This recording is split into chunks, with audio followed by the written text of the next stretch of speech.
पीले दांत वाली बहू। रंजना कभी ब्रश नहीं करती थी। उसे कितनी बार उसके माँ बाप ने डांटा, लेकिन उसका कोई असर उस पर होता ही नहीं था, जिस कारण से उसके दांत पीले पीले हो जाते हैं। शादी के बाद अरे बहू, वैसे तो तुझ में कोई कमी नहीं है, पर तेरे दांत इतने पीले कैसे हैं बेटा?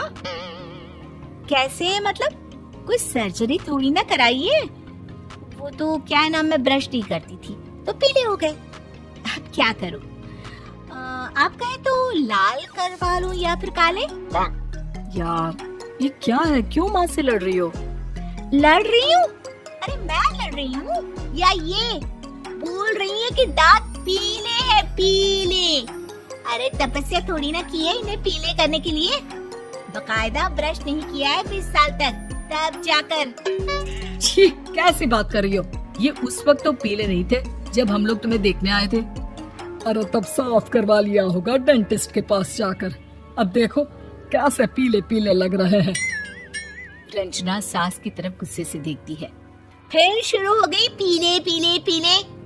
अरे पीले तो तब भी थे जब मेरे हाथ का रसगुल्ला उड़ा उड़ा कर खा रही थी और बोल रही थी, लड़की नहीं गुणों का खजाना दे रहे भाई साहब आप। खैर, अब वो लोग करते भी तो क्या करते, पीले दांत वाली बहू पल्ले पड़ी थी तो झेलना तो था ही। एक दिन कीर्तन में रंजना गाना गा रही थी। अरे कमला बहन, माँ का द्वार है, यहाँ तो सब शुद्ध होकर आते हैं, फिर अपनी बहू को ब्रश भी नहीं करवाती तुम। दूर से पीले पीले दांत भक्ति में बाधा उत्पन्न कर रहे हैं। अरे कोई 2 साल के बच्चे थोड़ी ना लेकर आई हूँ मैं बहू बनाकर। अच्छी खासी लड़की है, अरे कैसे करवाऊं ब्रश? ये तो उसे खुद करना चाहिए ना। अब माँ बाप तो इसके जैसे तैसे निपटा दिए, ये नहीं सोचा कि सास कैसे संभालेगी।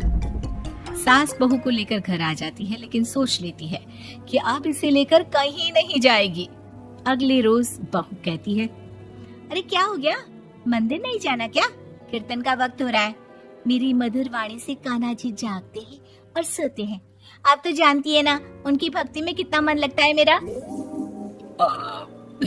वो क्या है ना, तबीयत ठीक नहीं लग रही है मेरी, आराम करूंगी मैं। तबीयत ठीक नहीं लग रही? अभी तो मिथुन के गाने पर नाच रही थी आप, और अब बोल रही है कि तबीयत ठीक नहीं लग रही। अरे भक्ति में मन लगा लो सासू माँ, ऊपर जाना है, क्या मुंह दिखाओगी आप? हाँ? सास को बहू की बात पर गुस्सा आ जाता है। मैं क्या मुंह दिखाऊंगी, इसकी चिंता तो ना कर, समझी? अपने मुंह की चिंता कर, जो ये पीले पीले दांत लेकर हर जगह पहुंच जाती है। पता है लोग कितना मजाक बनाते हैं। ना जी ना, मैं नहीं जाना कहीं तेरे साथ। तो ये बात है, कोई ना, मत जाओ, मैं अपने कमरे में ही बैठकर भक्ति कर लूंगी। ऊपर वाला दांत थोड़ी ना देखता है, मन देखता है, भावना देखता है। और अरे बस बस, तू सब कुछ दिखा, बस ये सफेद चमकदार दांत ना दिखाना किसी को, है? जा यहाँ से। बहू को सास की बात का कोई फर्क नहीं पड़ता, वो तो जैसी थी वैसी ही रह जाती है। सुबह नहाकर किचन में खाना बनाना, फिर खाना खाना, कीर्तन भजन करना और सो जाना। एक दिन, माँ जी मैं सहेली के घर जा रही हूँ, शाम को लेट आऊंगी। हाँ हाँ, तो जाना, मैंने कौन सा तेरी आरती करनी है घर पर बैठकर। रंजना सहेली के घर जाती है, जहाँ वो पार्टी में जाने की तैयारी कर रही होती है। अरे शिखा, कहाँ जाने की तैयारी कर रही है? मैं गलत वक्त पर आ गई क्या? अरे नहीं यार, उल्टा सही वक्त पर आ गया।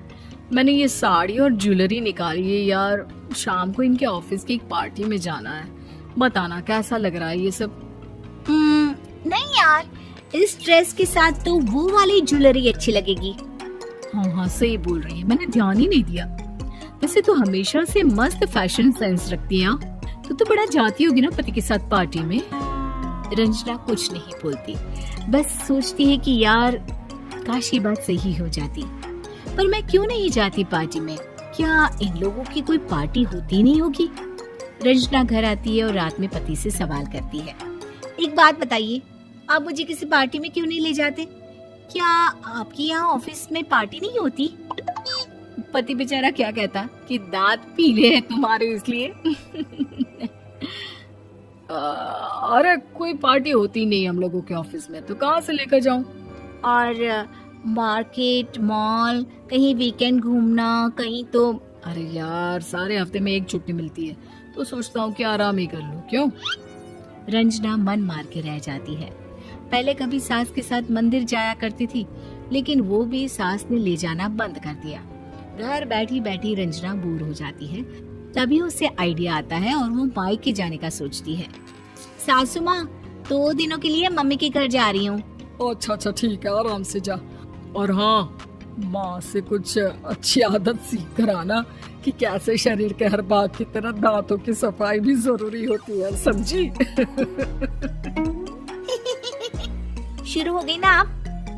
वो लोग आपकी तरह नहीं है कि छोटी छोटी बात का बतंगड़ बना दे। उन लोगों के लिए मैं मायने रखती हूँ, ना कि मेरे पीले पीले दांत। रंजना माँ को बिना बताए उन लोगों को सरप्राइज देती है, लेकिन जैसे ही वो दरवाजे पर पहुँचती है, अंदर देखती है कि घर वाले कहीं जा रहे होते हैं। अब माँ, काश रंजना दीदी के दांतों वाली प्रॉब्लम नहीं होती, तो वो भी हम लोगों के साथ चलती ना बुआ जी की बेटी की शादी में।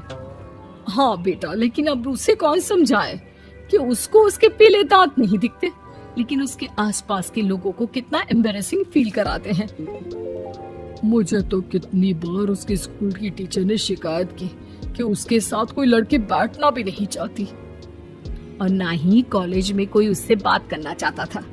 लेकिन पता नहीं क्यों उसे ये बात समझ में ही नहीं आती। कोई कमी नहीं है उस लड़की में, बस यही कि दांत पीले हैं। वो तो भला हो जीजा जी और उनकी माँ का, जो दीदी को जैसी है वैसे ही रखा हुआ है।